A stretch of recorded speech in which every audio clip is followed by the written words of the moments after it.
دی intercept یا اسلام آباد insider, آخر کون سچا ہے؟ حال ہی میں اسلام آباد انسائیڈر اور دی انٹرسیپٹ کے درمیان ایک لفظی جنگ چھڑ چکی ہے، لیکن آج کی اس ویڈیو میں ہم آپ کو بتائیں گے کہ کتنی چالاکی سے انٹرسیپٹ نے عمران خان کو سائفر کیس میں پھنسانے کے لیے جال تیار کیا اور کیسے خان صاحب اتنی آسانی سے اس جال میں پھنس گئے۔ ناظرین، آپ کو بتاتے چلیں کہ گزشتہ روز دی انٹرسیپٹ کے صحافی مرتضی حسین نے ایک ٹویٹ کرتے ہوئے اسلام آباد انسائیڈر پر جھوٹا الزام لگایا کہ ان کا تعلق پاکستانی ملٹری کے ساتھ ہے، جبکہ اس حوالے سے کسی قسم کا کوئی ثبوت نہیں دیا، اور اس کی اس بات سے اندازہ لگایا جا سکتا ہے کہ یہ اپنی سٹوری کے لیے کتنی غلط ریسرچ کرتے ہیں اور اپنی سٹوریز کو من گھڑت دعووں سے سچا ثابت کرنے کے لیے ہر ممکن کوشش کرتے ہیں۔ ناظرین، جس دن عمران خان کو گرفتار کیا گیا، دی انٹرسیپٹ نے وہ سائفر شیئر کیا جو مبینہ طور پر صحافی ریان گریم کو لیک کیا گیا تھا، بلکہ خود عمران خان نے ہی کیا تھا۔ آپ کو یہ بھی بتاتے چلیں کہ اسلام آباد انسائیڈر کو خصوصی طور پر بتاتے ہوئے ریان گریم نے اس بات کی تردید کی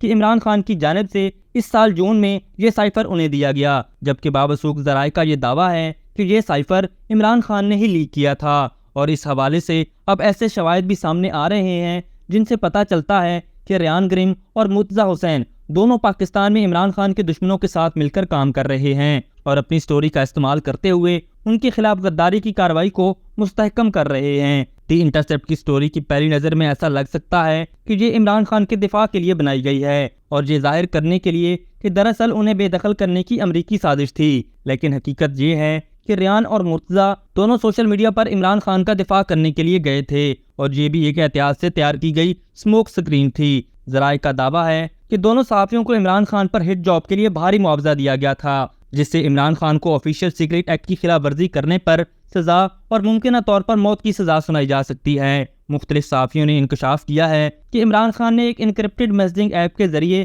ریان گریم کو سائفر دیا، اور ذرائع کا یہ بھی دعویٰ ہے کہ عمران خان کو ریان گریم سے متعارف کرانے میں ڈاکٹر شہباز گل کا کردار بہت اہم ہے۔ یہاں یہ بھی آپ کو بتاتے چلیں کہ پاکستانی انٹیلیجنس حکام کو اس بات کا علم تھا کہ سائفر غیب ہے، اور یہ کہ عمران خان نے اسے کسی غیر ملکی صحافی کو لیک کر دیا ہے، اور جب دی انٹرسیپٹ نے سائفر لیک کیا تو حکام نے تصدیق کی کہ یہ عمران خان کا کھویا ہوا سائفر ہی تھا۔ ناظرین، بعض صحافی اپنی کہانیوں کو سیاستدانوں کے کیریئر بنانے یا توڑنے کے لیے استعمال کرتے ہیں۔ دی انٹرسیپٹ میں ریان اور مرتضی کی سٹوری عمران خان کے سیاسی کیریئر پر آخری مور تھی۔ یہ بات بھی قابل ذکر ہے کہ مرتضی حسین نے خاص طور پر جعلی دعوے کیے کہ پاکستان میں اس کہانی پر پابندی عائد ہے، جبکہ ایسی کوئی پابندی نہیں لگائی گئی۔ تاہم مرتضی حسین نے پاکستان میں اس کہانی پر پابندی کے بارے میں جھوٹی خبریں پھیلائیں جو توجہ حاصل کرنے کے لیے کی گئی تھی یا عوام کو دھوکہ دینے کے لیے کی گئی تھی۔ یہ دیکھنا باقی ہے۔ تفتیش کاروں کو جس بات کا یقین ہے وہ یہ کہ ریان گریم اور مرتضی حسین دونوں نے گمشدہ سائفر کو بے نقاب کر کے ان پر بہت بڑا احسان کیا ہے۔ یہ بات بھی حیران کن ہے کہ عمران خان نے خود 2023 میں سائفر سازش کو چھوڑ دیا تھا، لیکن دی انٹرسیپٹ نے جان بوجھ کر اسے دوبارہ سرخیوں میں لانے کے لیے سائفر کو لیک کیا۔ اس کی وجہ یہ تھی کہ شاید امریکہ کے بعض مفادات پاکستان کی سیاست میں مداخلت کرنا چاہتے ہیں، اور ریان اور مرتضی دونوں صحافی ان قوتوں کے کٹ پتلی بن چکے ہیں۔ ناظرین، ویڈیو کے آخر میں یہ بات بھی آپ کو بتاتے چلیں کہ اب سے کچھ دیر قبل ہی ایف آئی اے کی جانب سے پاکستان تحریک انصاف کے وائس چیئرمین شاہ محمود قریشی کو بھی گرفتار کر لیا گیا ہے، اور یہ بتایا جا رہا ہے کہ ان کو سائفر کیس کے حوالے سے گرفتار کیا گیا ہے۔ ابھی تک کے لیے صرف اتنا ہی۔ مزید دلچسپ اور تازہ ترین خبروں سے آگاہ رہنے کے لیے ہمارے چینل اسلام آباد انسائیڈر کو سبسکرائب کرنا مت بھولیے، اور اگر ہماری یہ ویڈیو آپ کو اچھی لگی ہے تو اسے لائک کر دیں اور اپنی قیمتی رائے کا اظہار نیچے دیے گئے کمنٹ سیکشن میں ضرور کریں۔